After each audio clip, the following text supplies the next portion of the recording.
Okay, so I think we were continuing Unit 6, Day 1. We were undoing the sine function and finding the measure of the angle. And that's what's left when you undo the sine function. So if using the calculator, when you do the inverse sine of 2 times sine of 40 divided by 3, you get 25 degrees. Now, if we go to Gizmos and take a look at ASS, remember, that could be 25 degrees or its supplement. So we've got to check the supplement as well. So I go back to my calculator. What's the supplement? The supplement of 25 degrees is 154. So I'm going to check, where am I? Here. It could be 25 or it could be 154.626. Okay, now, bam, that is too big. Why is it too big? Because we know the measure of angle A is 40 degrees. And we also know that the sum of all 3 interior angles in any triangle has to add up to 180. And 154 plus 40 is already is not going to make a triangle. So that's too big. So from there, we know we only have one triangle. And now we are just going to finish solving just like we would for the previous examples because we only have one triangle. So angle A is 40, angle C is 25. So angle B has to be, what's left, 114.626. Okay, so there are some answers. And now all we have left to solve for is side B. So if I'm solving for side B, I'm going to put 3 over sine of 40 just because I like to have my unknown in the numerator. And then unfortunately, I'm going to have to use a rounded angle here and another calculation. I mean, sometimes you got to do it. That's all we have left. So I cross multiply and divide, and I get B. Come on, why is this not working? B is approximately 4.243. That's also an answer, and now we have solved the triangle. Okay, example 4, what they're trying to show you here is they've got a triangle here in this solid red, and it's an ASS triangle. See, angle, side, side. So we have to check this angle C and its supplement and see if we've got 2 triangles, because if we have 2 options for triangles, then we're going to have to solve each of them separately. Okay, so let's go ahead and start. All right, so I'm going to go ahead and solve for angle C first. So sine C over 8 equals sine of 35 over 6. Cross multiply, divide. I have isolated sine of C, but I need to isolate the C, so I have to undo this sign by using the inverse sign. So inverse sign both sides, and we break out our calculator, and we get angle C. Where should I write this?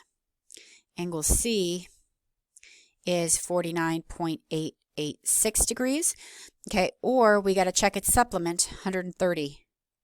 Okay, that is actually possible, right? Because if 49 plus 35, that's plus some other number could add up to 180, and so 130 and 35. That could be a triangle.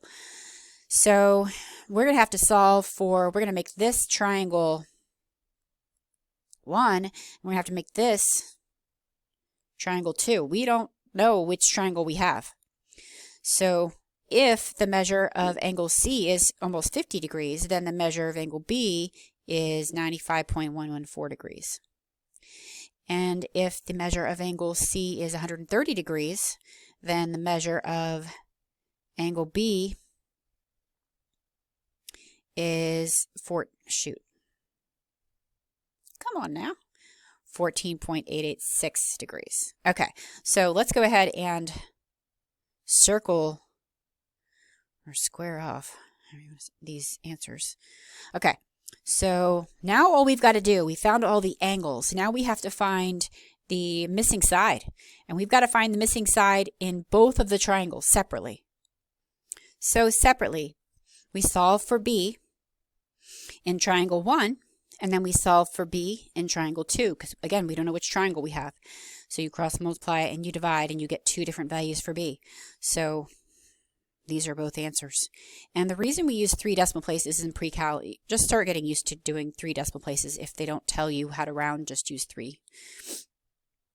I think that's moving on to example 5.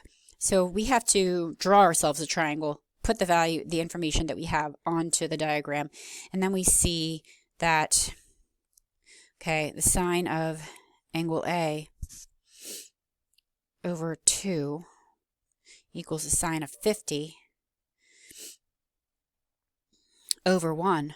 Okay, well, watch what's going to happen here. When you cross multiply and divide, you're going to get sine of A equals 2 times the sine of 50 degrees, which is approximately 1.53. Okay, you stop right there. This is no triangle. We know that sine is never bigger than 1. No triangle. Done. Moving on to the last example, example 6, to measure the height of the mountain, a surveyor takes 2 sightings of the peak 900 meters apart. So here's the first sighting and here's the second sighting. The first observation results in an angle of elevation of 47 degrees. So angle of elevation is when you're like looking up at something. Whereas the second observation results in a measure of 35 degrees. Okay, what is the height of the mountain? Well, what we can do here is we can use this oblique triangle, and you can assume this is a right angle. We can use this oblique triangle, solve it. We can solve for this value of x as the hypotenuse of the right triangle, and then use regular trig to find the height. Because if we know this triangle, this right here, right? If we know the measure of this angle, and we're solving for the height, which is the y, and we know the hypotenuse is x, we can use regular trig to find that. So we're going to go ahead and start. So before I begin, I'm going to look at this oblique triangle here and say, all right, can I use the law of sines? If I can find a pair, then I can use the law of sines on this one. Okay, so I've got this 900 that is across from that x. Okay, hold on. Sorry. This 900 is across from the 12 degrees, right? So that's a pair. And then I've got x is across from this obtuse angle, which we know is 133 degrees because that's 180 minus 47. Okay, so because those two, any two angles together that add up to 180 or that are supplementary, we can use that. That's 133 degrees. Okay, so now I'm going to go ahead and write myself a proportion, hoping I didn't confuse you too much there. That's 133. Okay, cross multiply and divide, and I'm getting x is 3,165.855 feet. Are we doing feet? Oh. Okay, meters. So now that I have, I'm going to draw this triangle again.